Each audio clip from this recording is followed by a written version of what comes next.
आज सेक्टर 9 मध्ये एका 4 माळ्याच्या बिल्डिंगवर एक झेंडा आम्हाला दिसला. एक हिरवा झेंडा तिथे लावला होता बिल्डिंगच्या गॅलरीमध्ये. आमच्या एका सुजाण नागरिकाने आम्हाला फोन केला, आमच्या संघटनेला फोन केला सगळ्या कार्यकर्त्यांना आणि आम्ही तिथे जमलो. हेच दाखवायसाठी की तिथे एक असा झेंडा लागलेला आहे जो ना आपल्या जातीचा आहे, धर्माचा आहे, ना पंथाचा आहे, ना आपल्या कुठल्या भागाचा आहे.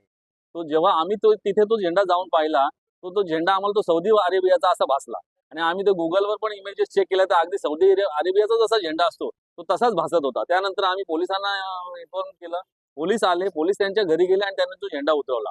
ह्याच्या पुढे मला एक गोष्ट सांगायची आहे की जेव्हा त्यांना पोलीस स्टेशनला बोलवलं त्या मुसलमानांना, तेव्हा त्यांनी इथे येऊन काय सांगितलं की इथे सगळी हिंदू लोक जमा झाली आणि भारत माता की जय आणि वंदे मातरमच्या घोषणा द्यायला लागल्या. मग भारतामध्ये राहून आम्ही वंदे मातरमच्या घोषणा नाही द्यायच्या, भारत माता की जय नाही द्यायच्या, मग आम्ही काय बोलायचं?